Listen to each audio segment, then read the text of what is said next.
Today we have former WBO World Heavyweight Champion, the man to knock out Wladimir Klitschko, the one, the only, Lamon Brewster is joining us. Let's do it. There they both are. Look at why you look like your Amish guy? Because I can't grow it on top of my head no more. Yeah, me too. Join the party. Right. Where you at now, Lemon? Man, I'm in Indianapolis, Indiana, my hometown. Yeah, that's what I was telling Marco. I think that you were there. I just wanted to make sure. Because I was What's that? I know you're Chris Bird's cousin. Marco, how is life going for you? Oh, everything is going good. Thank you for asking. How about you, champ? Man, we're doing well. Me and Marco started this podcast, doing really good. We got a lot of followers, we got a lot of people. We're interviewing guys like you and me who didn't have the social media world to promote our stuff, so we have to promote ourselves. So what's going on with you in Indiana? Hey guys, thanks for watching. If there's any fighters that you guys want us to interview, old school, new school, whatever, let us know, because we're here for you guys and we'll make it happen. Now just please take a quick second to subscribe and like. It's pretty impressive. Peace. Well, I started this program that I'm gonna be coming to you real soon about, called it's called Brewster's Place, but it's basically called the Fight for Life program, which is us teaching life through boxing, us teaching the young men and young women about life as we understand it as fighters. So we're mentors, basically, is what it is. And what I'm trying to do is I'm trying to give the feel for how boxing, like you know, and I know, any boxing gym you go into around the world, you family. Like it don't matter your height, it don't matter your color, it don't matter nothing. Just we all there for the same love, and that's the sport of boxing. So what I've done is I have created something for all retired fighters to be able to make money life after boxing, so that you know, we can have a living, because a lot of fighters, as you know, we don't get pensions once we retire, no matter how good or how bad you do. That's just how it is. So I wanted to be able to create something for the sport that I thought would be able to benefit everybody at the end of the day, man, because I've seen too many fighters out there struggling, trying to, you know, make ends meet, you know. And so I was prompted in my spirit. I asked God to show me something that I could do to try to help fighters to make a living after boxing. You know, we've spoken with a lot of fighters on here, former world champions, and it's shocking how many fighters end up with very little money, no insurance. Yeah. You know what I mean? Right. What's it called, the thing, your foundation? It's called Brewster's Place. It's www.brewsters.place. And so, is that at all have to do with the Fighting Connection Consulting? Because I know you had something like. Oh no, that's totally different. It's totally different. Yep. That is totally different. Like I said, I wanted to create something. Whereas I'm back here in my hometown of Indianapolis, Indiana. I grew up in what is noted as the worst part of the city, period. And they pretty much doing the same thing. You know, they out there killing each other, selling drugs, shooting at the police, getting killed by the police. And everybody says, well, I ain't have nobody to guide me. You know, you know, the cards were dealt with in the community. So I felt like, you know, I had people in my life that made a difference. As far as taking the time to what they had to say to me. And then, you know, when I was training people at the gym after I retired, I'm like, man, people more so than want to train, they just need somebody to really talk to. So my program is based upon mental health. It's based on teaching life affirmations, these confirmations, because it's like, it don't matter if you have every degree in the world if you don't know how to use it. And so I'm saying to him, like, listen, we have went as far as we could go in this sport and dedicated our lives to it. Why not teach life as a fight? Because life is a fight at the end of the day. No, I 100% agree with you. He froze for a second. Yeah. You there? Hold on, give him. He'll be back in a second. You probably have a phone call coming in or something. Yeah, but I understand completely what you're saying. Life does pitch all kind of balls at you, and you got to hit them no matter which way they come. And Yes, sir. what you're saying makes a lot of sense. Like a lot of fighters leave the sport just like they came in with the sport with nothing. Yeah. They made loads of money. Mike Tyson, Holyfield, Riddick Bowe, James Toney. They come in, they make loads of money. Like some of the greatest fighters of all time. And when they back out with nothing. You know, But not Nothing. we've even interviewed referees. You know, some of the Mercanti Jr. and some of these Joe Cortez and these guys, and all those guys need to have full-time jobs during their whole career reffing because they don't make nearly enough reffing fights to make a living, which is crazy. The biggest. Well, they'll be able to with me. They'll be that. No, seriously, because everybody starts out at $30 an hour, and then it works up to $50 an hour. Every 10 people that gives you a vote, gives you a good vote, then you get a $5 raise until you're making $50 an hour. So the thing of it is, you got a lot of young kids out here that don't have mothers and fathers or don't have good advice. Who better to give one of these youngins a positive affirmation, a positive direction than a world champion, somebody who has done something in boxing with his life. We got a guy by the name of Sugar Ray Seals. He never won a heavyweight title, but any boxing title. But the point is, he's a very recognized name. In 1972, he won a gold medal that he still carries on his body today. And we got so many great fighters out here around the world that has made a name for themselves, and everybody has fans. There's nobody who was ever in boxing that had a record of over 10 fights that don't have a fan somewhere. But the point is, we all got kids. And those young men need somebody to help motivate them. And listen, I don't want to listen to a dude that just went to college and got a job and he got a 501c3 and he wanted to tell me about life. No, I want some dudes that got some scars on their faces that know what war is. And those are the people I want to give me the inspirations in life to do good. And I'm going to tell you something. That dude right there, Jeremy Williams, he was one of my biggest inspirations as a kid. Like for real, I followed this dude like he was Superman. Even if he didn't have a cape, I still would have wanted to fly on his back. That's real talk. Let's hear it. What do you remember when you think about, and this makes Jeremy uncomfortable, but he has to deal with it. When you think about him, what comes to mind? Let me tell you something, man.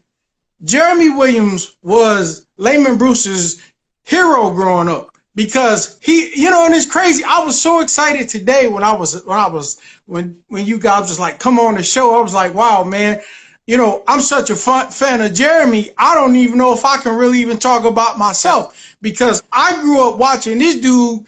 Like, we're the same age, but the difference between Jeremy and me is Jeremy had heart when he was young, man. I saw Jeremy fight the best amateur fight that I've ever seen anybody fight. And he probably don't think nothing of it. But the first time I met him was in Des Moines, Iowa. I was 16 or 17 years old. He was there. And man, it was like the first time I had ever been around a celebrity boxer. Like every time he was warming up, people made circles around this dude. And he just showed so much confidence. And I was sitting there like, wow, man. Like I've heard about this dude for years since I was a teenager. Since the Silver Gloves. And here he is. And he's fighting this guy by the name of, I'm going to tell you his name, man. His name was, oh gosh, I know his name. I guess I'm nervous because I'm talking to one of my idols. But his name was he was out of DC, and DC. Yeah, his son used to box. You know who I'm talking about, Jeremy? Thomas Williams. Thomas Williams, yeah. He fought a guy by the name of Thomas Williams, man. And so Thomas Williams was out of DC, and he was a very tough I don't mean to say ugly, but in boxing wise, he was the type of dude that you didn't want to get in the ring with because he had the kind of face that made you made like, man, this dude can fight just because he looked like he can fight. But here's Jeremy Williams, right? He over there warming up. He cocky and confident. He just like, see, I'm from Indiana, right? So you ain't never heard of nobody from Indiana. You know what I mean? You heard of Marvin Johnson back before the Afro was popular. And here, so I grew up.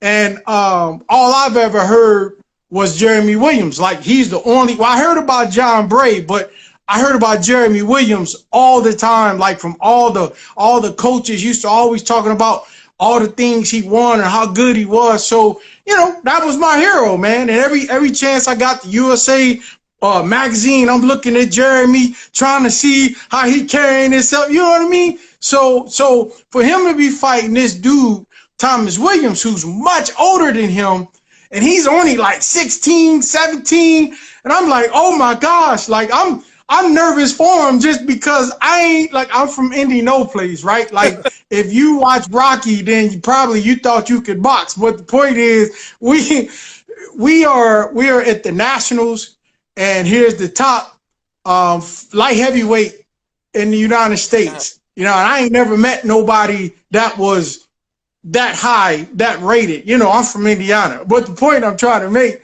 is he went in there and he fought that dude with so much ferocity that he took the fight out of the dude. Like, I remember that fight because it was just like the greatest amateur fight that I've ever seen, whereas two good fighters faced off and nobody took a step back. You know what I mean? And Jeremy just was bringing it.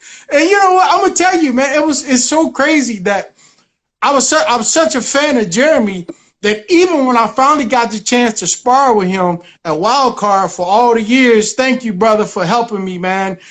Listen, I couldn't even spar Jeremy the way that I really felt like I could have, because it's like, how do you fight your idol? Not that we were fighting, but we were sparring. But Jeremy went hard, but I just could never allow myself to, because it's like, man, I've watched this dude since I was a kid. Right. Now I'm in a ring with him, and it's like I don't even know what I'm supposed to do other than just move around with the dude, man. No matter how hard I would try, I just could never put my heart into fighting this dude like relentless Lamon Brewster. You know what I mean? And it's crazy because I was thinking about that. I said, nah, man, you can't say that about Jeremy because you're supposed to be a champ. But here's the thing about me. I've never been a person with ego. I've never been a person with pride, man. And I've always looked up to Jeremy, man. It's like that, like, you have a triple X, Vin Diesel. That's my triple X right there, man. Like, I love this dude right here, for real. Nothing but love and respect for you. Over the years, you've been nothing but the greatest friends to me. So I appreciate all you've said, man. Thank you very much. Yeah, that's, for everybody watching, Jeremy as an amateur was knocking people out at an unheard of ratio. Like, you know what I mean, Lamon? You could tell him knockouts as an amateur are a lot harder than as a pro, right? Yeah, with both hands. That was what made this dude so crazy, man. That dude could hit you with either hand and knock you out. Like, and not just that, he had skill. And not just that, he had confidence. Because for me, it's like me at that age fighting somebody 5, 10 years older than me, like, wow, he's a man. You know what I mean? And I'm just a teenager, but shoot, Jeremy went in there. He didn't, man, I don't think he cared if it was a gorilla. It wouldn't even matter. He was in for a fight. Man, I was scared to death fighting some of them big old suckers, man. But man, what my dad did was he programmed me to, once I got the fight mode, mattered, which was good and bad because, I get like if somebody mess with me on the street, I get in the fight mode and people, you know what I mean? And that's I wanted to be. So I had to learn how to differentiate the two, because I wouldn't take no shit from nobody, And then, but I mean that's a whole nother life story. But I appreciate everything you said. Thank you very much. And let's talk about you, because you are the ones we're talking about. Let's do it. So you had a good amateur career yourself, man. Really good. National champion, silver medal at the Pan American Games, right? You were champion at what weight? 75? Heavy what? 65? Yeah, the 201. 201. That's a good weight. Yeah. So you, Yeah, I was number one heavyweight. I was number one heavyweight in the United States from 94 to 96. Wow. And I beat everybody, including Nate Jones, who beat me to go to the Olympics. But I was going through a divorce. I was number one, and I was picked to be the number one seed to represent America. And I was supposed to. I was already picked to be the team captain, man. And I tell people, like, even Floyd, because Floyd was on the team. And so me being already selected the team captain leading up to the 96 Olympics, everywhere we went around the world as a team captain, my job was to be the captain so that, we didn't bother the coaches. And if it was something that I couldn't deal with, then the coaches would step in. So one time, well, not one time, a couple of times, Floyd had came to me like, hey, man, so, man, everybody wanted to fight Floyd in the amateurs because, he's Floyd. The Floyd you see today is the Floyd that he was yesterday. Like, that's why I love and respect him. Like, he don't put on a front. Like, that's just who he is. He cocky, he believe in himself, and he can fight. But some of the other fighters that wanted to fight him was much bigger than him. But, I stepped in and did what a coach, well, not a coach, but a team captain was supposed to be. So, and I've always been about peace. So it was good. It was fun. So Bird and you are cousins? Yeah, Chris is my cousin, man. He sure is. but How? Like mom, dad, cousin, uncle? It's on my mother's side. His grandfather and my great grandmother, something was related some kind of way. Yeah, because like we're all like that part of Raymond, Mississippi, or is it Jackson? I think it's Raymond, Mississippi. All the birds, we all come out of that. Like, my grandmother's a bird, but naturally she married my grandfather, so the name changed, and then I took my grandfather's my father's last name, but Bird would have been my last name. so growing up, did you get in a lot of fights, or were you more quiet to yourself before you started boxing? I started boxing at the age of 7 in 1980. but to answer your question, man, I'm the oldest of 4 boys, and I grew up in a house full of girls. So I grew up under my aunties who used to babysit me and all that, man. So I was in a lot of fights, but I never liked fighting ever. I wanted to be a pretty boy. And, it seemed like me being the oldest, everybody I fought always had a brother or 3, and they was always bigger than me. So, I ain't had no choice, man. Were you always a stocky guy? Were you always kind of... No, heck no. If I was a stocky guy, I'd have had some confidence. I was a little skinny dude, man. And like, I just, like I say, my auntie, my grandparents always was at work. My parents at work.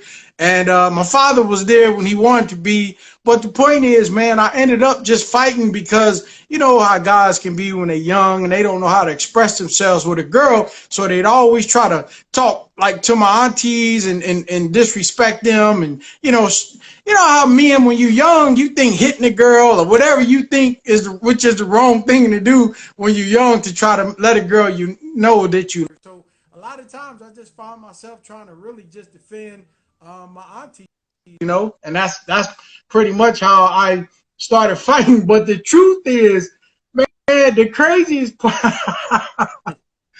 So the craziest part is I have an auntie who's about 8 years older than me. Her name is Connie Hardy.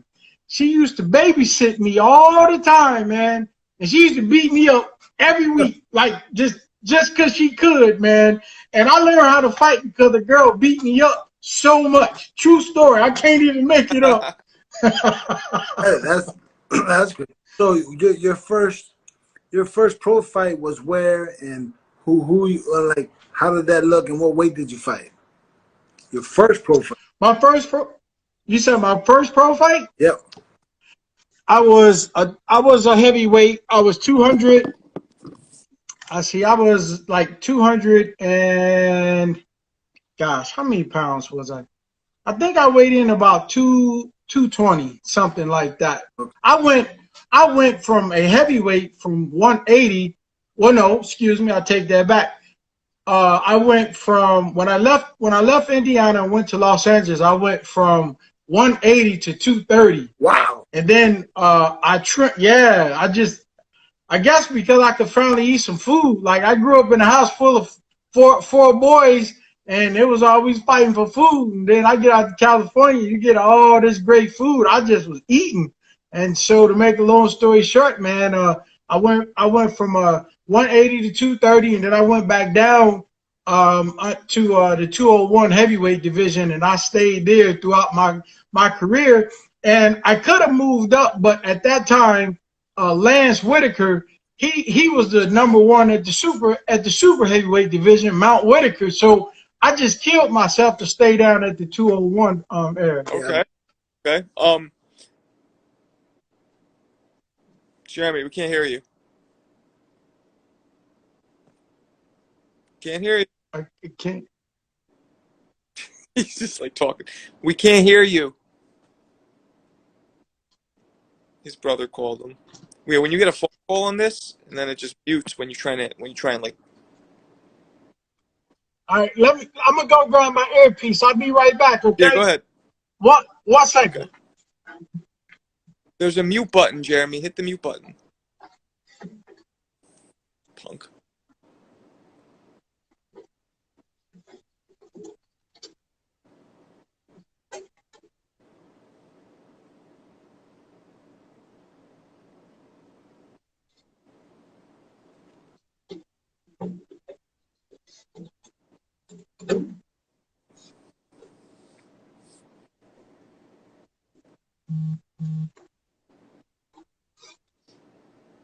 Where is he? There he is. He's coming right back now. In a minute. There he is. My brother called. I had to let him. Anyway, I was saying, so your first pro fight, where were you at? How much did you make, and who'd you fight? Me? No, him.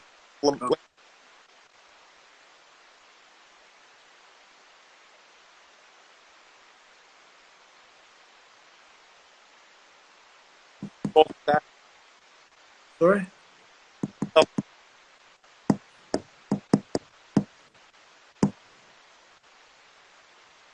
Marco, put him back in. Just take him out and put him back in. All right. Can you hear me now? Yeah, we hear you. It was just that. Okay, great.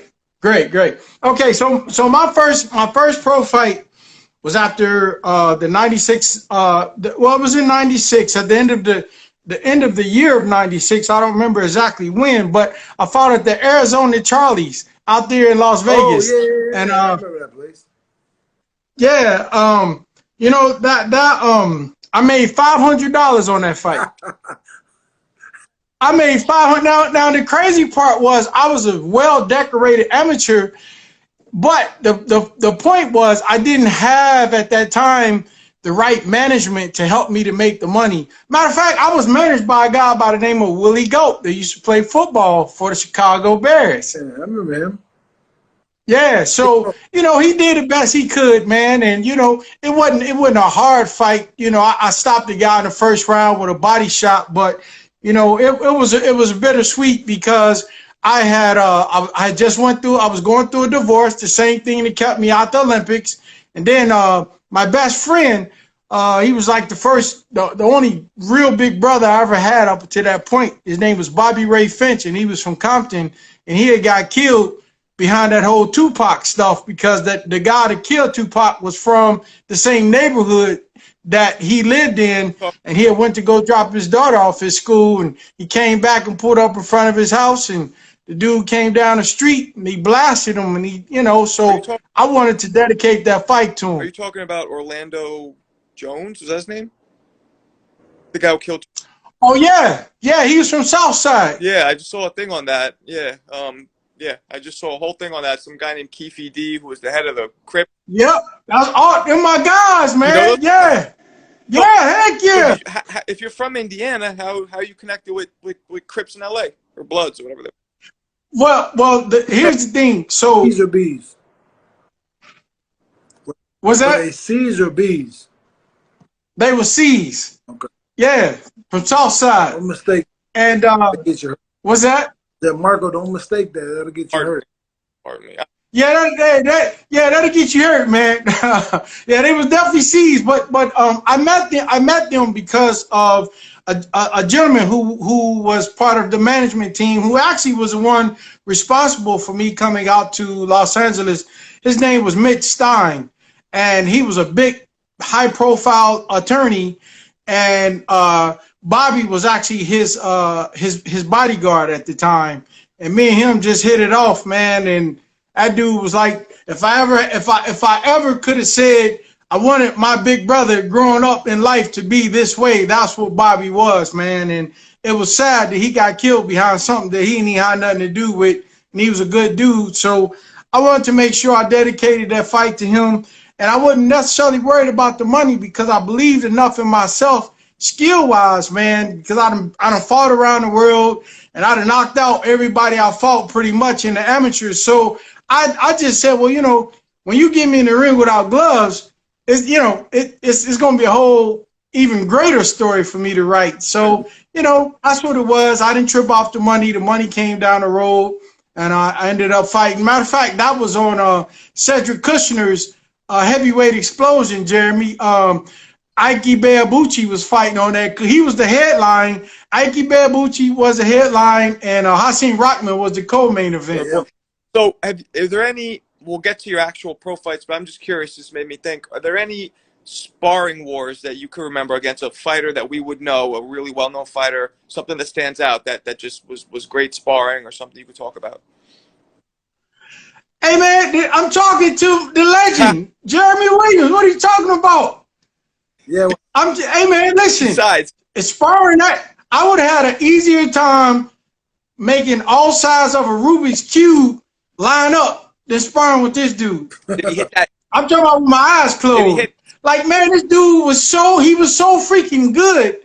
Like, to be in the ring with, because the dude can do, man, he could do anything. He could fight southpaw, he could fight conventional, he could box, he can slug, he can counterpunch. Jeremy Williams can do it all, man. Like, seriously. Let me ask you this. I'm not a good speller. Look, let me ask you this. Me and Jeremy talk about this a lot. Jeremy wishes he would have fought at cruiserweight because naturally that heavyweight was his weight. But I'm asking you, from 1 to 10, what kind of power did he have compared to other heavyweights that you've been in there with?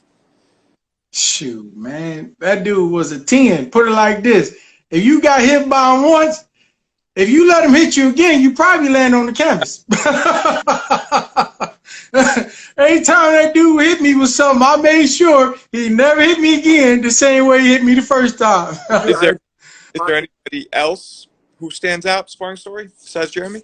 Yeah, so for me, like, I always, when people ask me what is the hardest you ever been hit, I always say it was Lionel Butler. And like people say Klitschko, people ask me anybody, I said, man, Lionel Butler. I mean, at least at that point, because I was only 5-0 and I was still maturing, you know, as a young fighter. And so I just, man, when he wasn't on, like when he was clean, you know, he had a drug problem. When that dude was clean, hey man, that dude was the, I don't know how he didn't match Mike Tyson, or even could have been better than Mike Tyson. Like, I would be, wow, that dude would be right in my face, and I would be trying to hit this dude, and as big and wide as he was, you couldn't even hit this dude. But so what I always used to do was play it smart, because the first time I sparred with him, I tried to stand toe to toe. Like I said, I'm still young, man. You know, I know once I matured and got my bearings, it would have been different. But the point is, I'm going off of before I feel like I grew my antlers fully. And so I try to go toe to toe with the dude. And then I just said, well, now I'm gonna box this dude and get him tired, take him to the deep wide. I ended up liking to fight in later rounds, because the majority of fighters that I've ever fought, they can only fight good the first 6 rounds. But I like when I'm tired. I like when I'm sweaty. I like when I'm bleeding. I like when I'm hurting. That's when I want to fight. Because if I'm feeling that way, then you got to be feeling that way too. And then it don't matter how hard you train. It don't matter who trained you. It don't matter who you spar with. None of that matters. Only thing matters is how much do you want it. And that's why I used to like to fight. So even giving up rounds, I was cool with that. As you see, even fighting Wladimir, I didn't care about giving up rounds. But when we get to the deep water, can you still swim? Man, so you bring up you bring up the Klitschko fight, and you know, I for one was watching that, and I was so happy when you beat him. Was that the most gratifying win of your career? Would you say, or no? I would say yes, because I won the heavyweight title.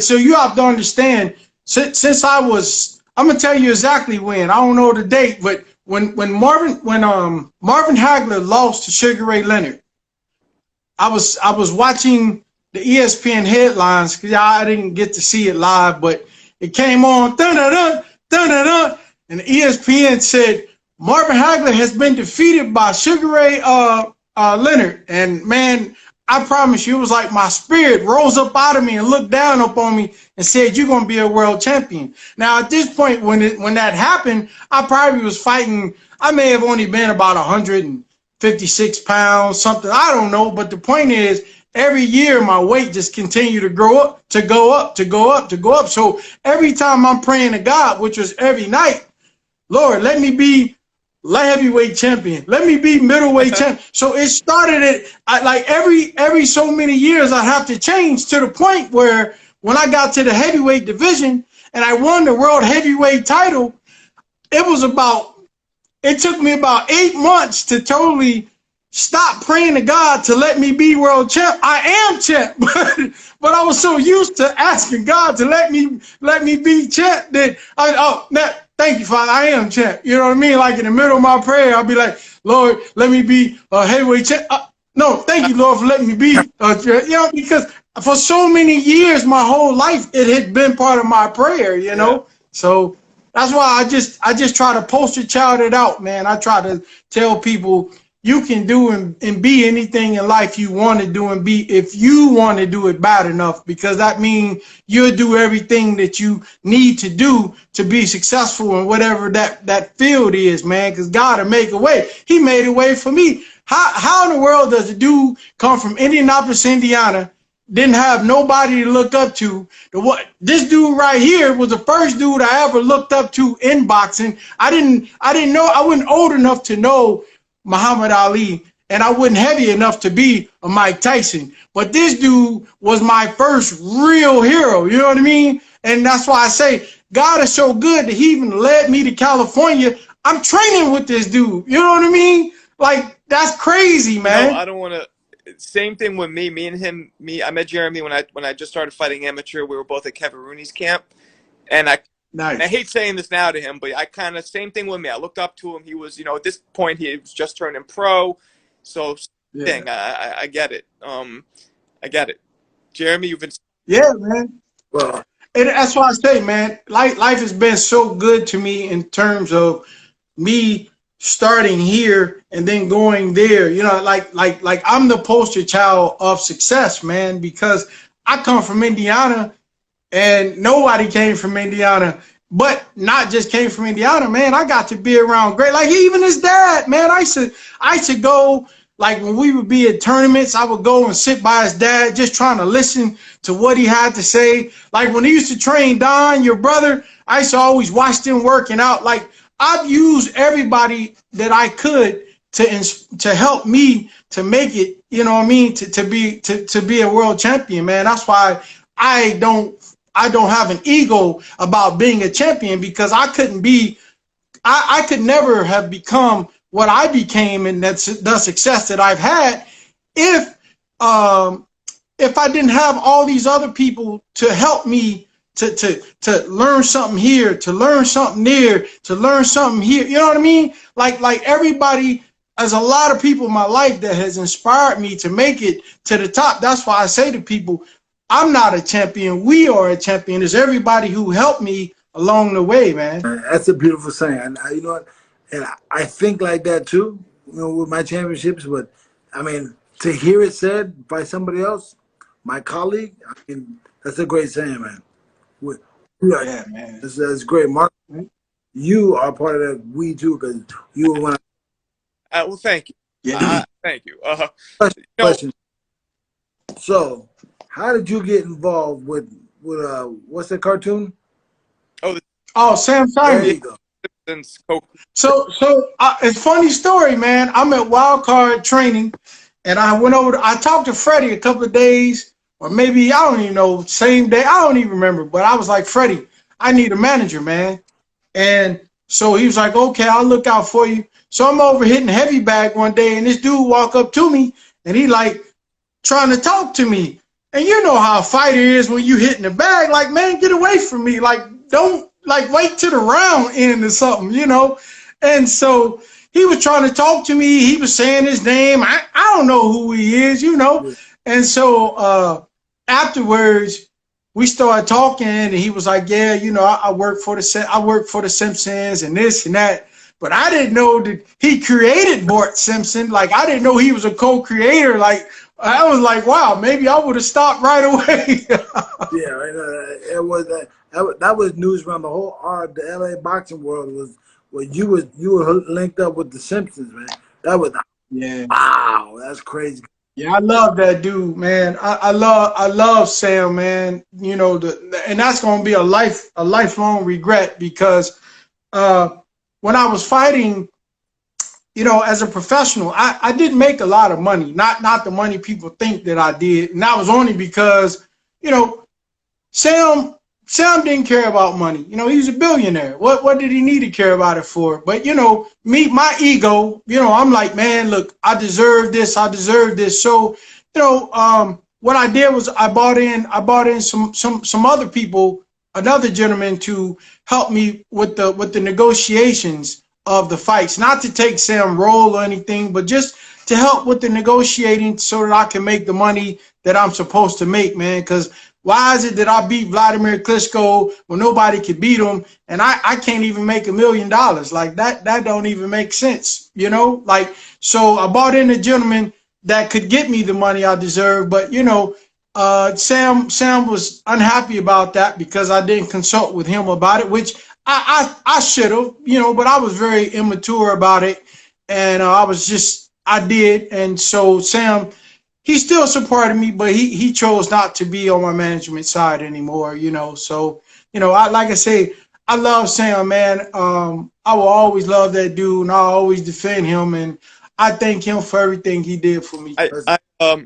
Yeah, I mean, you have a lot of interesting people you're involved with. I mean, I hope this isn't a sore subject because it is your ex-wife, but you were married to a celebrity at one point, right? She was on the show. Yeah. What's Tachina? Is that her name? Yeah, Tachina Arnold. Yeah. Played Pam on the show Martin. Yeah. How old were you when you met her? We was 19. Well, I was 19 when we got married. Oh, she's like 2 years older than you, right? Yeah, just a couple years. Yeah, not a lot. Just a few years older. Okay. Yeah, and you know, it was beautiful, man. It was a beautiful thing, man. It really was. It was one of those things. Again, I'm very fortunate in my life, man, and you know, she was good to me, and I was good to her. But we was both young, and we both had careers that called for different actions. Her career called for her to do things which really it took away the time that me and her could have together because the sacrifices I had to make going to camp, getting up early in the morning and running versus, you know, her type of job is, you know, I'm gonna work through the day and I'm gonna party through the night, you know, and we both, you know, our careers both just went 2 different ways. So ended up, you know, being young and everything, man. But, you know, it was a great experience. And I always, you know, love her for that, you know, because it was like she made the money and I didn't, you know what I mean? But she didn't treat me like, oh, you got to go out and make the money. You know what I mean? She understood that one day I would, you know what I mean? Was she in the show Martin at that point, or that was before you met or after? Yeah, I met her. I met her because they called my boxing gym. I used to train at 108th and Broadway boxing gym in Watts, California, and they said they needed some extras to come down to the set because Tommy Hearns was going to be fighting Martin, and so they wanted people to do extra work. So when you hear all that shadow boxing, the footwork, and the jump rope, that's me. And don't let look. Marty Marr, he's a good actor, but that's all it was. Now that's my guy. No, it was fun. So I met her on that set, man, and it was like crazy because I met her and we just clicked, we just clicked, and that's just what it was, and I got to meet Tommy Hearns, you know what I mean? Like, yeah, man, it don't get no better than that, you know what I mean? So with all of that said, you go through your career, and then one fight, your eye, boom. That sets you back. You got an eye injury. And let me say, I want to ask you about that because I had read somewhere that Helenius, is that his name? Yeah. That it was assumed that he fucked with his glove somehow, which caused your eye injuries. Is that true? Yeah, I mean, here's the thing. So we're fighting 2 hours south of Berlin from Checkpoint Charlie. And when we get there, they tell me there's no glove inspection. I'm like, huh? I'm like, man, my entire life, since I've been boxing, we've always had a glove inspection, even in amateurs. Yeah. Now you tell me there's no glove inspection. And then they said that they're using the rules of Austria. But I'm like, well, we in Germany. But they said the Austrian rules. So I noticed when I got there, it was about an hour and a half before the fight, and he had his door closed already. And I ain't tripping. I'm asking him, where's my room? They lead me down to a gymnasium just full of fighters, just open. I don't even get a room. I'm like, all right, wow, okay, don't matter. So then when it was time for me to start wrapping my hands, I say to them, well, can we send somebody down to watch him wrap his hands, and they can send somebody to watch me wrap my hands. And that's at the point when they told me there's no glove. Like said, he had already wrapped his hands. And I'm like, well, hold on, man. Fighters don't really wrap their hands early before a fight because of too much moisture, and it makes the hand wrap soggy. So anyway, I was like, wow, okay. So I was like, well, I'm not gonna fight. They like, well, if you don't fight, we'll be right back. I'm like, be right back. They went and had a meeting, was like, well, if you don't fight, you got to get your own way from this venue in the middle of the winter with your wife. You got to get your own way from this venue 2 hours back to Berlin. And then from Berlin, you got to get yourself all the way back home, and we're going to sue you. What? I was like, huh? I said, but you stood here and watched me wrap my hands the whole fight. The whole time leading up to the fight, there was somebody standing over me. But then when he wraps his hands, they telling me I can't go in the locker room, and he already wrapped his hands 3 hours before the fight. So I'm like, okay, something's funny. So I just remembered, after the fight, matter of fact, it was actually before the fight, but I didn't want to think about it. I had got a phone call that morning in the room early, and my wife answered the phone, and she looked over at me, and then I just looked at her because I know not to ask no questions before a fight because I don't want my mind to be for whatever good or bad. So after the fight, she told me that they said to tell Lamon to be, tell Lamon to be careful. They're going to try something sneaky. I don't know what sneaky is. Man, I'm Lamon Brewster. I got a good reputation. I don't cheat. I've never cheated. And I'm like, okay, I'm going to fight this man. I said, God is with me. And that's what I told her. I said, I'll take the fight. God is with me, man. If it's meant for me to win, then God going to make sure I get the victory. But the point is, I get into the fight with this dude, man. And, I can only tell you my account, right? Like, you win some, you lose some. If you beat me, that's cool, man. I ain't got no problem with losing as long as I know I gave my best. But I'm in a fight with this dude, and I'm looking, and before the fight, I remember looking at his record, man. This dude record, he didn't have but half, I forget how many fights he had, but half of those was only knockouts. And those was like the people he went the distance with, like them was from bum of the month. So I'm like, nah, I ain't worried about this dude whatsoever. Man, I get in a fight with this dude, man. It felt like that dude took like a bowling ball and put some suede over it. Wow. And I mean, like every punch felt like extra hard. Now I'm the type of fighter, I have the mindset that when I'm fighting, I don't allow pain to register in my mind, because I never want to get caught up in how hard a punch may be, because the punch that's coming may be harder. So I always let it go. So at the point where I forget what round that the fight was stopped, but he hit me with some shot. But whatever shot he hit me with, man, it lacerated my cornea, and it lacerated my iris. And so when my eye healed, it fused together. So that's how I lost my vision. And so when I got out the ring after they stopped the fight, I'm telling them, like, check this dude's gloves. And they like, oh, the gloves is gone. And I go into the locker room. I got eyelids like fighters. We cut on the brow of the eye. I had slits across my eyelids like he had like a X-Acto razor or something. So I get back and go to my doctor, Dr. Adam Carnes in Beverly Hills, you know, the fight doctor. And he says, in my 40 years of boxing, I've never ever seen cuts like this. These cuts are inconclusive with boxing. And I'm like, well, what does that mean exactly?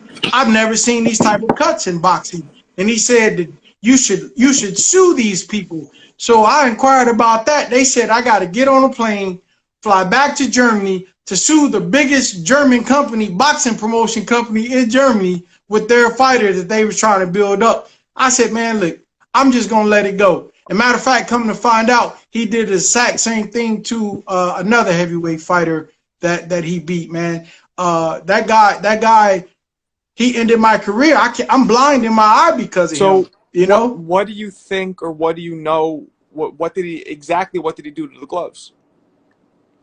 I don't know, man. I can only guess. I can only say I think he did what you call waterlogging, since he had 3 hours before the fight.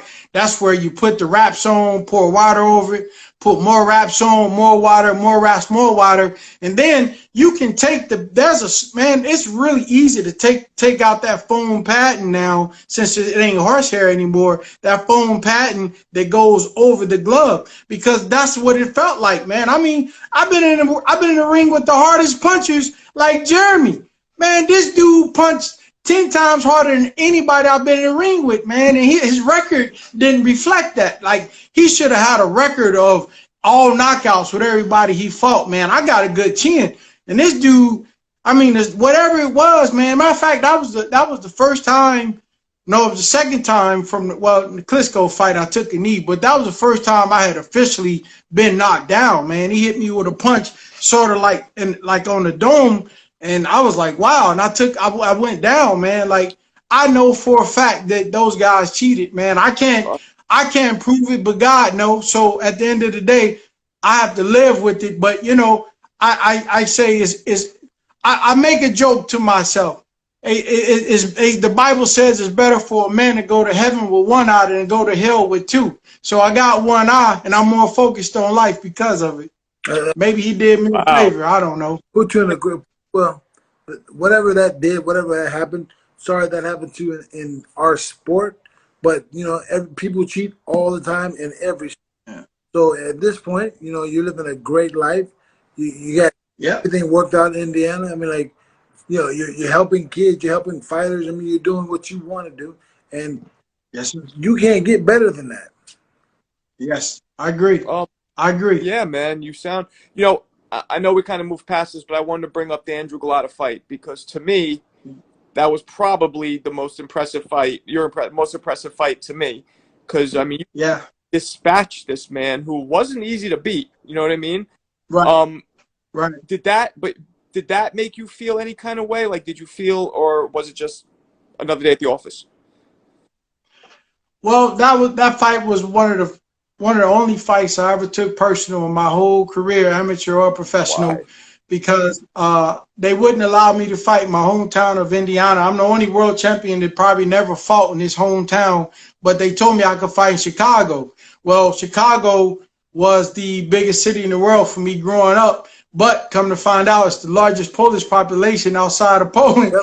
And then, so when I get there, I come to find out, and by the way, he wasn't my mandatory. So Don was like, well, you know, you gotta take a fight where you can show the people that you really the champ, but not a paper champ. Because when you fought Kali Mihan, your friend, you didn't fight him with the ferocity that you should have, and he was right. So I was like, well, who you thinking? He said Andrew Golota, and I said, well, wow, okay, you know, and I know the fights he's had, and he's a tough dude. So I said, okay, you know, so I'm training for this fight, man. I'm in Vegas. I'm training with Jesse Reed. Lo and behold, my wife was pregnant. They break in my house because they saw the trailers advertised that I'm getting ready for a fight. Coming to find out, my neighbors that live right behind me had broken into my house. They had watched my wife, and every day she went to go drop off our kids, they were plotting. So when she went to go drop her kids off, they took the opportunity to jump over the fence and run in the house, and they stole like a wedding rings and just all kind of stuff, guns, all that stuff, man. And so my wife decides not to go to the gym after dropping the kids off, which was her custom. So she said, I'm gonna go back home. She came back home, walked in, they in my house. But the thing is, when you know we have those chimes, so whenever you open the door, it beep beep. So when they heard, they were in my bed, in our bedroom, which was in the back of the house. When she walked in the house, they heard that chime. Now she pregnant with my daughter at this point. And so when that happened, man, she called me screaming because they were in the house. They heard her. They ran out the back. Thank God they didn't do nothing to my daughter. I mean, to my wife or my unborn child. But the point is, the police didn't do anything. Wow. And then I knew who they were because the footsteps, if you looked over the fence, led right up to their porch. Look, I mean, like they ran from over the fence directly to the back door. And I'm like, but how can I see this and y'all don't see this? Because when my wife called, I had my hands wrapped. I was in Vegas. I was about to spar. And no, I don't know if I spar. I was just in the gym. And she's screaming. She's hysterical. Now, I don't have no family in California. My wife's from Tennessee. We met in California. But the point is, we building a family together. We lived in Encino.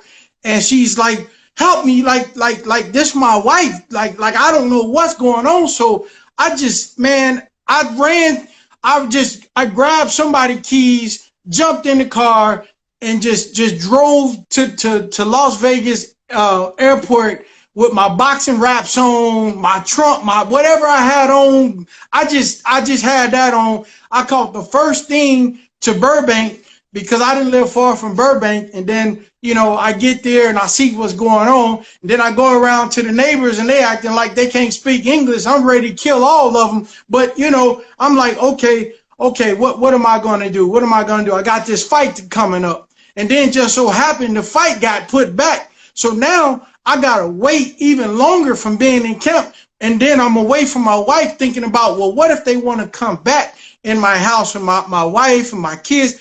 So I just told God, I said, listen, if I don't win this fight, I'm gonna murder this dude. Like I'm going to. Now, I mean, like some people talk, right? But I don't say nothing that I don't mean. Like I was literally gonna murder the whole family and be like, okay, you can take me to prison because you broke into my house. You know what I mean? Like you could have did something to my family, but you didn't. I'm gonna do something to you and all your family. But the point is, I said to God, I said, if you don't let me win this fight, I'm gonna kill these people after this fight because that's all I could think about. So the point is, I get to Chicago, and mind you, we on a 3-hour time difference. It's early in the morning. They asking me to go to this place to get on this internet so that everybody can ask all these questions. And Golota's there. And when we get there, he got his camp. I got my camp. And they like, okay, well, this room is too small for anybody to come in. So you two just go in. And I'm like, all right, cool. Let's get it over with. I'm tired. I just got off the plane. I got hoods over my head. I'm sitting there. And the interviewer says, well, Mr. Golota, we got everybody around the world and everybody, the Poland, all the fans, and they would like to know, what are you going to do when this fight, you know, to win the fight? The dude jumps up and runs over to me and stands over me like he was going to hit me. I'm sitting in a chair with my hood on. I'm slumped up. I'm tired. The dude is like, I'm going to knock you out. And I'm like, hold on, man. First of all, I'm from the hood. I don't know if you know, but niggas from the hood don't talk. We shoot, and that's what it is. And I'm like, man, I'll have my dudes kill you the minute you come out this door if you hit me. And on top of that, it ain't gonna be no fight. So I'm triple angry now because now I'm worried about my wife. I am here in Illinois. And then the icing on the cake is the day before the fight, they tell me that the referee was Golota's coach, best friend. Whoa. And on top of that, they said he was the worst coach in the state of Illinois. Now I'm fighting a dude in his backyard. I'm fighting a Polish dude in the largest Polish population outside of Poland. My house has been broken into. My wife is pregnant and away from me, and everything else. The referee. I'm just like, man, really. So if you notice when I got into the ring with the dude, I was shaking because I was so angry. Like I didn't even care about anything other than killing. Is like he's the first person on earth I ever really wanted to kill. Like I wanted my bones to break so that it can go through the glove, because I wanted to kill this dude because of the anger I felt. Because one, I don't like bullies. I hate bullies, man. My whole life growing up, I always had people trying to bully me, and I've always tried to be cool with people, man. But here this dude is. I got the world title. He wasn't even my mandatory, and I'm giving you a chance to fight me, and this is the way you treat me.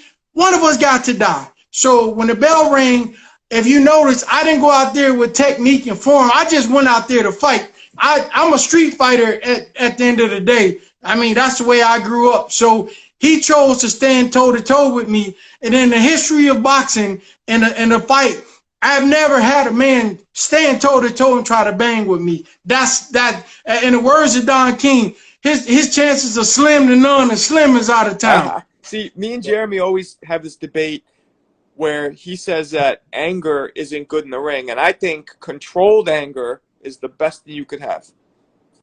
Well, it wasn't controlled, and Jeremy right, because here's the thing. If the dude would have went out and tried to box me, he would have beat me. But the fact that he tried to stand toe-to-toe with me and I'm angry, I couldn't miss. Yeah. I could have closed my eyes and knocked him out. To his defense, or your defense, you didn't give him a second to box. You hit it, you landed right away. Maybe he did want to box you. It was too quick. I didn't even care because at that point, all I could think about was the voice of my wife screaming, and then me having to go back to Vegas after that time, thinking about these dudes broke in my house, thinking about I ain't making no money on this fight, thinking about the referee is going to try to cheat me the first chance he get, thinking about I know how dirty Golota can be, thinking about, oh man, listen, when I walked out there, man, it was, matter of fact, I changed in Michael Jordan's stall in the United Center. And when I walked out there, all you saw were Polish flags as far as you could see. Like you couldn't even see people. All you saw was Polish flags, man. And so they were booing me. And I'm like, hold on, man. Oh, I left one other thing out. So as I'm walking to the ring, I feel water on my body. I look up, and come to find out, I'm thinking people may be throwing water. They're spitting on me. What the fuck? They're going, you hear me? Like they're hawking. If you go back and watch the fight, you will see my people came around me real close. Now, this is the thanks that the Polish people paid me for giving this dude a title fight in his hometown at the United Center, a sold-out arena. So by the time I got to the ring, like I said, I was shaking. I didn't care about nothing. I just wanted to kill him. Gross. And I was going to do everything that I could do to kill that dude because of the anger that I felt. And like I said, if he would have just decided to box, he probably would have had a chance. But you gonna stand toe to toe with me, as angry as I was? Man, listen, I was ready to go to prison for life that night. So he beat himself. I didn't beat him. He beat himself because he decided to stand toe to toe with me after you had just all those things I had to deal with, man. I couldn't believe all the fights I've ever seen in life. I've never seen nobody getting spit on, walk into a ring, especially when he's the champ and he's doing him a favor and letting him fight for a world title. Nah, he got to die. Well, I know Andrew Golota. I've known him for a long time, and that guy is, in normal circumstances, the nicest guy in the room. He's really, I mean, but you know, this is our fight day, so I get it. But Andrew Golota has always been super, super cool. Like, his English is not that good. Right. You know, he's the kind of guy who will tell you a joke and start laughing at the joke before the joke's over. He's that guy. He's a good dude. He's a good dude, and you know, we're fighters then, and we're in now, so different level. But I know I've been to Poland. Trust me, I fought in Poland, and they didn't like me. But I get it. Well, Golota was also notorious. I don't know if it's true or not, but apparently he was, you know, not clean, you know, juicing through a lot of his career. I know. I heard there's a laundry list of people. Yeah, it's a laundry list from what I understand, man. But you know, the whole thing with Golota, he is a nice guy, and I agree with you, man. One time before we fought, Don King, after I had won my title first against Wladimir, he had asked me to come to New York, and then matter of fact, Golota was getting ready to fight Chris Bird, my cousin. And we was at a radio station, and we had a good time, man. I mean, I've never had a problem with Golota before or even after. I saw him again after, and I agree with you. He probably is a really good guy, man. It just, he caught me on that was the wrong night. Like, that particular night, like, I was ready to go to prison. Like, my life didn't even matter to me at that point. Wow, very good, very good. Well, check it, bro. My phone is about to die, and we've been talking. Yeah, and we've been on the phone for over an hour, man. You are. Oh wow. You are a great interview, man. We should definitely get you in, Marco. We'll set it up, man, because we'd like to have you. We'll put you and Chris Bird in the same. We'll all four talk about boxing. Oh, cool, man. Hey, anytime, legend. Anytime, baby. Anytime. Good talking. Wait, what I tell you? I say anything for the chat. I love this dude, man. Appreciate it, brother. Hey, you guys be well. My brother's calling me again. All right, talk later, man. See you later, man. All right, much love, man. Be well.